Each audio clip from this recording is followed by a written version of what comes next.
Welcome to the channel maths by Swati ma'am Kannada ಮಾಧ್ಯಮ. ನಾವು ತ್ರಿಕೋನಮಿತಿ ಪ್ರಸ್ತಾವನೆ ಅಂತಕ್ಕಂತಹ ಪಾಠದಲ್ಲಿದ್ದೇವೆ ಮತ್ತು ನಾವು ಕೊನೆಯ ಅಭ್ಯಾಸದ ಕೊನೆಯ ಕೆಲವೊಂದು ಪ್ರಶ್ನೆಗಳನ್ನು ಮಾತ್ರ ನೋಡಬೇಕಾಗಿದೆ. ಓಕೆ, ಈಗ ಮುಂದಿನ ಪ್ರಶ್ನೆ ಏನಪ್ಪ ಅಂತ ಹೇಳಿದ್ರೆ, ನಾವು ಸಾಧಿಸಿ ಲೆಕ್ಕದಲ್ಲಿದ್ವಿ, ಹೌದಾ? ಸಾಧಿಸಿ ಲೆಕ್ಕಗಳು ತುಂಬ ಇಂಪಾರ್ಟೆಂಟ್ ಆಗಿರುವಂತಹ ಲೆಕ್ಕಗಳು. ಹಾಗಾಗಿ ನಾವು 7 ಪ್ರಶ್ನೆಗಳನ್ನು ಆಲ್ರೆಡಿ ನೋಡಿದ್ದೀವಿ. ಇದು 8ನೇ ಪ್ರಶ್ನೆ. sin theta minus 2 sin cube theta divided by 2 cos cube theta minus cos theta is equal to tan theta. ನಾನು ಆಲ್ರೆಡಿ ನಿಮಗೆ ಹೇಳಿದ್ದೀನಿ, ಸಾಧಿಸಿ ಲೆಕ್ಕಗಳನ್ನು ಮಾಡಬೇಕಾದ್ರೆ ಎಡಬದಿಯಿಂದ ಬಲಬದಿಗಾದರೂ ಬರ್ಬೋದು, ಬಲಬದಿಯಿಂದ ಎಡಬದಿಗಾದ್ರೂ ಬರ್ಬೋದು, ಅಥವಾ ನಾವು ಎರಡನ್ನೂ ಎಡಬದಿ ಮತ್ತು ಬಲಬದಿಯನ್ನು ಸುಲಭೀಕರಣ ಮಾಡ್ತಾ ಒಂದು ಕಾನ್ಸ್ಟಂಟ್ ಅಥವಾ ಸಮರೂಪದ ನಿರ್ಧಾರಕ್ಕೂ ಕೂಡ ನಾವು ಬರ್ಬೋದು, ಹೌದಾ? ನಾನೀಗ ಏನು ಮಾಡ್ತೀನಿ, ಎಡಬದಿಯನ್ನು ಪರಿಗಣಿಸ್ತೀನಿ, ಬಲಬದಿಗೆ ಬಂದು ತಲುಪ್ತೀನಿ. ಓಕೆ, ನೋಡಿ, ಎಡಬದಿಯಲ್ಲಿ ಏನಿದೆ? LHS, ಹೌದಾ? ಎಡಬದಿಯನ್ನು ನೋಡಿದಾಗ ಎಡಬದಿಯಲ್ಲಿ ಏನಿದೆ? ಎಡಬದಿಯಲ್ಲಿರೋದು sine theta minus 2 sine cube theta divided by 2 cos cube theta minus cos theta ಅಲ್ವಾ? ಈಗ ನಾನೇನು ಮಾಡ್ತೀನಿ, ಅಂಶ ಮತ್ತು ಛೇದದಲ್ಲಿ ನೋಡಿ, ಇಲ್ಲಿ ಅಂಶವನ್ನು ನೋಡಿದಾಗ ಸೈನ್ ತೀಟಾ ನಾನು ಕಾಮನ್ ಆಗಿ ತೆಗಿಬೋದು ಅಲ್ವಾ? ನಾನೇನು ಮಾಡ್ತೀನಿ, ಎಡಬದಿಯ ಅಂಶದಿಂದ ಸೈನ್ ತೀಟಾವನ್ನು ಕಾಮನ್ ಆಗಿ ತೆಗಿತೇನೆ. ಓಕೆ, ನಾ ಸೈನ್ ತೀಟಾ ಕಾಮನ್ ಆಗಿ ತೆಗೆದ್ರೆ ಉಳಿತೇನಿಲ್ಲಿ ನೋಡಿ, 1 ಮೈನಸ್ 2 ಸೈನ್ ಕ್ಯೂಬ್ ತೀಟಾ ಇತ್ತು, ಒಂದು ಸೈನನ್ನು ನಾನು ತೆಗೆದಾಗಿದೆ.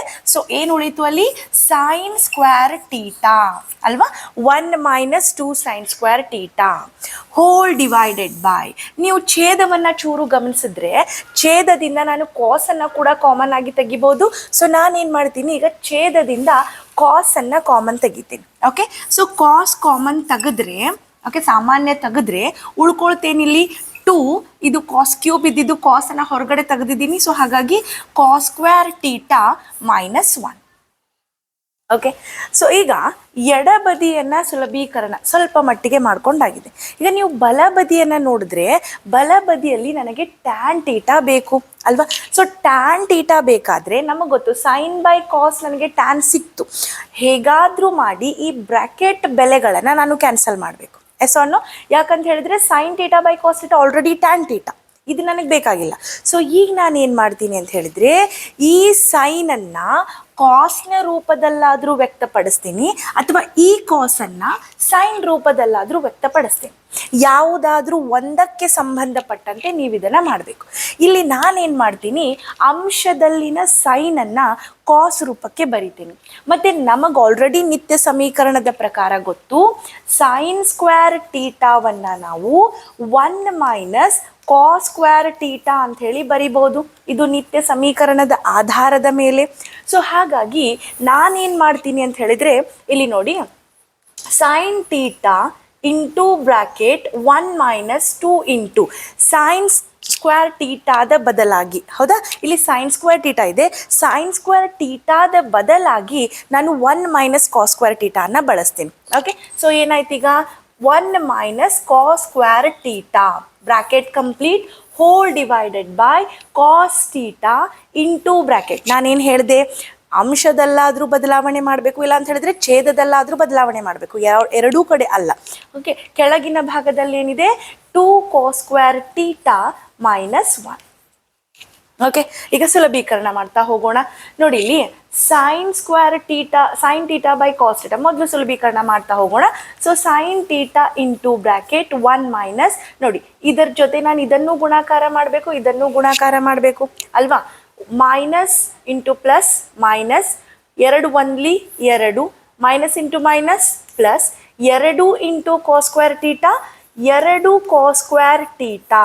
ಓಕೆ, ಹೋಲ್ ಡಿವೈಡೆಡ್ ಬೈ, ಕೆಳಭಾಗದಲ್ಲಿ ನೀವು ನೋಡಿದ್ರಿ ಅಂತ ಹೇಳಿದ್ರೆ ಕಾಸ್ ತೀಟಾ ಇಂಟು ಬ್ರ್ಯಾಕೆಟ್ ನೋಡಿ 2 cos square theta minus 1. Okay, ಈ ರೀತಿಯಾಗಿ ನಾನು ಇದನ್ನು ಬರೀಬಹುದು. ಇನ್ನು ಕೊನೆಯದಾಗಿ ನೀವು ನೋಡಿದ್ರೆ ಸೈನ್ ತೀಟಾ ಇಂಟು ಬ್ರ್ಯಾಕೆಟ್, ಇಲ್ಲಿ ನೋಡಿ 1 ಮೈನಸ್ 2, 1 ಮೈನಸ್ 2 ಮೈನಸ್ 1, ದೊಡ್ಡ ಅಂಕೆಯಲ್ಲಿ ಚಿಕ್ಕ ಸಂಖ್ಯೆಯನ್ನು ಕಳಿಬೇಕು ಮತ್ತು ದೊಡ್ಡ ಅಂಕೆಯ ಚಿಹ್ನೆಯನ್ನೇ ಇಡಬೇಕು. ಹಾಗಾಗಿ 1 ಮೈನಸ್ 2 ಮೈನಸ್ 1, ಇದೇನಿದು? 2 cos square theta minus 1 2 cos square theta divided by cos theta into bracket ನೋಡಿ ಇಲ್ಲಿ 2 cos square theta minus 1 as it is ಹೌದಾ 2 cos square theta minus 1 okay so ನಾನು ಇದನ್ನು ಒಂಚೂರು ಚೇಂಜ್ ಮಾಡ್ತೀನಿ ನೋಡಿ ಇಲ್ಲಿ sin theta ಇಂಟು ನೋಡಿ 2 cos square theta minus 1 ಅಂತೂ ಕೂಡ ಬರಿಬಹುದು minus 1 plus 2 cos square theta ನ ಸ್ವಲ್ಪ ರಿವರ್ಸ್ ಮಾಡಿ ಬರಿತೀನಿ ಏನಾಗುತ್ತದು 2 cos square theta minus 1 divided by okay ಕೆಳಗಿನ ಭಾಗವನ್ನು ನೋಡಿದ್ರೆ cos theta into bracket 2 cos square theta minus 1 ನೋಡಿ ಇಲ್ಲಿನೂ ಕೂಡ 2 cos square theta minus 1 ಕೆಳಭಾಗದಲ್ಲೂ ಕೂಡ 2 cos square theta minus 1 so ಹಾಗಾಗಿ ನಾನು ಅದನ್ನು ಕ್ಯಾನ್ಸಲೇಷನ್ ಮಾಡ್ಬೋದು ಹಾಗಾದರೆ ಉಳಿತೇನು ಇಲ್ಲಿ sin theta ಅಂಶದಲ್ಲಿ cos theta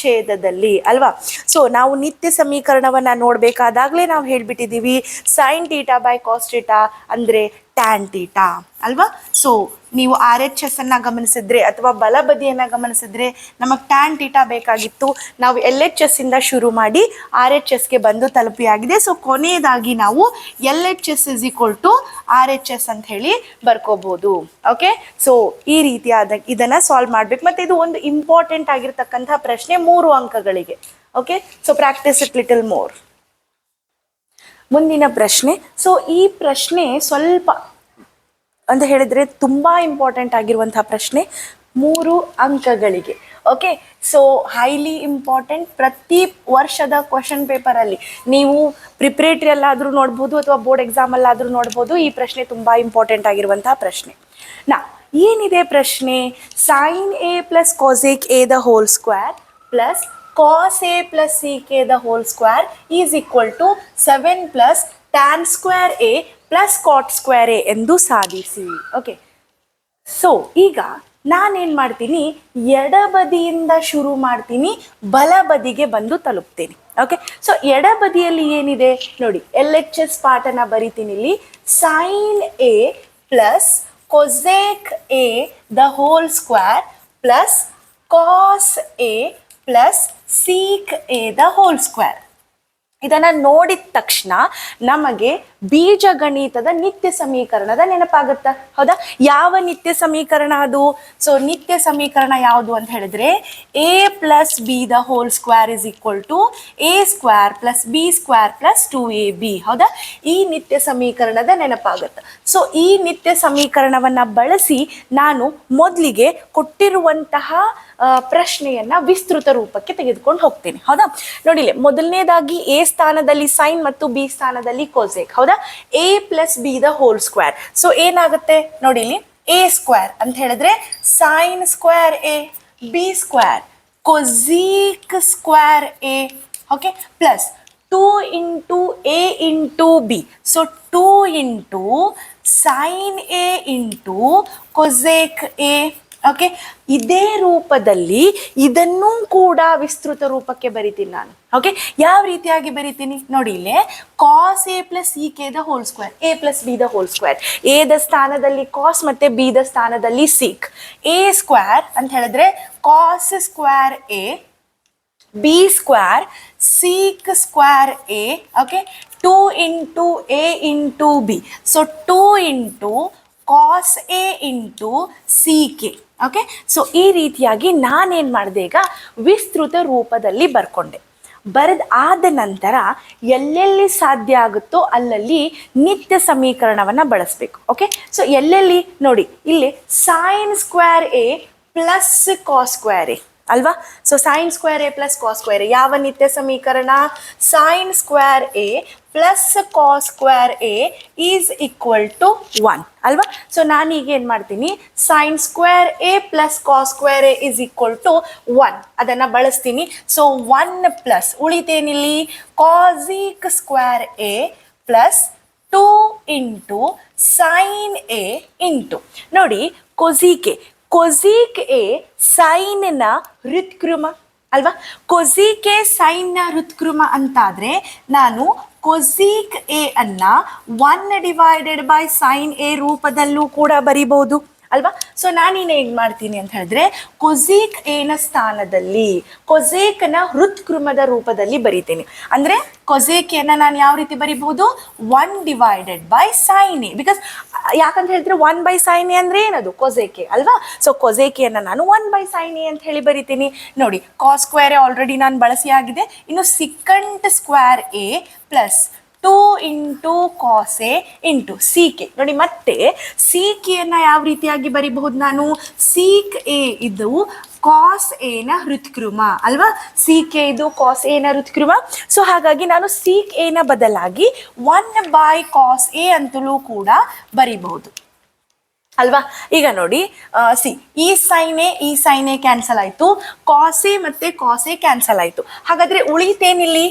1 ಪ್ಲಸ್ ಈ ಕಡೆ ಭಾಗದಲ್ಲಿ 2 ಪ್ಲಸ್ ಆ ಕಡೆ ಭಾಗದಲ್ಲಿ 2, ಈ ಕಡೆ cosec square a plus sec square a ಅಲ್ವಾ? ಸೊ ಇದು ಸೈನ್ ಕ್ಯಾನ್ಸಲ್ ಆದರೆ ಕೇವಲ 2 ಮಾತ್ರ ಉಳಿತು. ಇಲ್ಲಿ ಕಾಸ್ ಕ್ಯಾನ್ಸಲ್ ಆದರೆ 2 ಮಾತ್ರ ಉಳಿತು. ಸೊ ಈ ಕಡೆ ಭಾಗದಲ್ಲಿ ಬಂದ್ಬಿಟ್ರೆ ಕೊಸಿಕ್ ಸ್ಕ್ವೇರ್ ಎ ಮತ್ತು ಸೀಕ್ ಸ್ಕ್ವೇರ್ ಎ ಮಾತ್ರ ಉಳಿತು. ಈಗ ನೋಡಿ, 1 + 2 + 2 4 + 1 ಏನಾಯಿತು? 5 plus cosec square a plus sec square a ಅಲ್ವಾ? ಈಗ ಮತ್ತೆ ನಾನಿಲ್ಲಿ ನಿತ್ಯ ಸಮೀಕರಣವನ್ನು ಬಳಸಬೇಕು. ಯಾವ ನಿತ್ಯ ಸಮೀಕರಣವನ್ನು ಬಳಸ್ಬೋದು ನಾನಿಲ್ಲಿ? ನೋಡಿ, ನಾವು ಯಾವ ನಿತ್ಯ ಸಮೀಕರಣ ಬಳಸಬೇಕು ಅಂತ ಹೇಳಿದ್ರೆ, ನೋಡಿ, ಕೊಸೇಕ್ ನಮಗೆ ಬೇಕಾಗಿಲ್ಲ. ನಮಗೆ ಯಾವುದು ಬೇಕು? ನನಗೆ ಟ್ಯಾನ್ ಮತ್ತು ಕಾಟ್ ಬೇಕು. ಕೊಸೇಕಿಗೂ ಕಾಟಿಗೂ ಸಂಬಂಧ ಇದೆಯಾ? ಟ್ಯಾನಿಗೂ ಸೀಕಿಗೂ ಸಂಬಂಧ ಇದೆಯಾ? ಆ ರೀತಿಯಲ್ಲಿ ನಾನು ಸ್ವಲ್ಪ ವಿಚಾರ ಮಾಡಬೇಕು. ನಾನೀಗ ಏನು ಮಾಡ್ತೀನಿ? ಕೊಸೇಕ್ ನಿತ್ಯ ಸಮೀಕರಣಕ್ಕೆ ಸಂಬಂಧಪಟ್ಟಂತೆ cosec square a is equal to 1 plus cot square a ಅಂತಕ್ಕಂತಹ ನಿತ್ಯ ಸಮೀಕರಣ ಗೊತ್ತು. ಆಮೇಲೆ sec square a is equal to 1 plus tan square a ಅಂತಕ್ಕಂಥ ನಿತ್ಯ ಸಮೀಕರಣವನ್ನು ನಾನಿಲ್ಲಿ ಬಳಸಬೇಕು. ಸೊ ಹಾಗಾಗಿ ನನ್ನ ಪ್ರಶ್ನೆ ಏನಾಗಿ ಬದಲಾವಣೆ ಆಗುತ್ತಂತ ಹೇಳಿದರೆ, 5 ಪ್ಲಸ್ ಕೊಸೇಕ್ ಸ್ಕ್ವೇರ್ ಎನ ಬದಲಾಗಿ 1 ಪ್ಲಸ್ ಕಾಟ್ ಸ್ಕ್ವೇರ್ ಎ ಅಲ್ವಾ? ಯಾಕಂತ ಹೇಳಿದ್ರೆ ನನಗೆ ಬೇಕಾಗಿರುವಂತಹ ಬಲಬದಿ ಕಾಟ್ ಕೊಸೇಕ್ ಅಲ್ಲ. ಸೊ ಹಾಗಾಗಿ ನಾನು ಕೊಸೇಕನ್ನು ಕಾಟ್ನ ರೂಪದಲ್ಲಿ ಬರಿಬೇಕು. ಹಾಗಾಗಿ ನಾನು ಕೊಸೇಕ್ ಸ್ಕ್ವೇರನ್ನು ಏನಂತ ಬಳಸ್ತೀನಿ? 1 ಪ್ಲಸ್ ಕಾಟ್ ಸ್ಕ್ವೇರ್ ಎ ಅಂತ ಬಳಸ್ತೀನಿ. ಸೊ ಹಾಗಾಗಿ ಕೊಸೇಕ್ ಸ್ಕ್ವೇರ್ ಎನ ಸ್ಥಾನದಲ್ಲಿ 1 plus cot square A. Okay, ಅದೇ ರೀತಿ ಸೀಕ್ ಸ್ಕ್ವೇರ್ ಎನ ಬದಲಾಗಿ ನಾನು ಏನನ್ನು ಬಳಸ್ಬೋದು? 1 plus tan square A. So ಹಾಗಾಗಿ ಸೀಕ್ ಸ್ಕ್ವೇರ್ ಸ್ಥಾನದಲ್ಲಿ 1 ಪ್ಲಸ್ ಟ್ಯಾನ್ ಸ್ಕ್ವೇರ್ ಎ ಅಂತಕ್ಕಂಥ ನಿತ್ಯ ಸಮೀಕರಣವನ್ನು ನಾನು ಬಳಸ್ಬೋದು. ಸೊ ಕೊನೆಯದಾಗಿ ನೀವಿಲ್ಲಿ ನೋಡಿಬಿಟ್ರೆ, 5 plus 1 6, 6 plus 1 7. So 7 plus cot square A plus tan square A. ಸ್ವಲ್ಪ ಬಲಬದಿಯನ್ನು ನೀವು ಗಮನಿಸಿದ್ದೆ ಆದರೆ ಬಲಬದಿಯಲ್ಲೂ ಕೂಡ ನನಗೆ ಬೇಕಾಗಿರುವಂತಹ ಬೆಲೆ ಯಾವುದು ಅಂತ ಹೇಳಿದರೆ 7 plus tan square A plus cot square A. ಕೊನೆಗೆ ಸಿಕ್ಕಿದ್ದು 7 plus cot square A plus tan square A. So ಕೊನೆಯದಾಗಿ ನಾನು ಇದನ್ನೇನಂತ ಹೇಳಿ ಬರಿಬೇಕು ಅಂತ ಹೇಳಿದರೆ LHS is equal to RHS. ಯಾಕಂದರೆ ನಾವು ಎಡಬದಿಯಿಂದ ಶುರು ಮಾಡಿದ್ದು ಮತ್ತೆ ಬಂದು ಬಲಬದಿಗೆ ತಲುಪಿದ್ವಿ. ಈ ಪ್ರಶ್ನೆ ಸ್ವಲ್ಪ ಇಂಪಾರ್ಟೆಂಟ್ ಆಗಿರುವಂತಹ ಪ್ರಶ್ನೆ, ಹಲವಾರು ಬಾರಿ ಬೋರ್ಡ್ ಕ್ವಶನ್ ಪೇಪರಲ್ಲಿ ಕೇಳಿರುವಂತಹ ಪ್ರಶ್ನೆ. ಸೊ ಪ್ರಾಕ್ಟೀಸ್ ಮಾಡಿ, ಚೆನ್ನಾಗಿ ವರ್ಕ್ ಮಾಡಿ. ಸೊ ಸಾಧಿಸಿ ಲೆಕ್ಕಗಳೇ ತುಂಬ ಇಂಪಾರ್ಟೆಂಟ್ ಆಗಿರುವಂತಹ ಲೆಕ್ಕಗಳು. ಮತ್ತೆ ನೆಕ್ಸ್ಟ್ ವಿಡಿಯೋ ಒಂದಿಗೆ ನಾನು ನಿಮ್ಮನ್ನು ಭೇಟಿ ಆಗ್ತೀನಿ. Take care. Thank you. Subscribe the channel.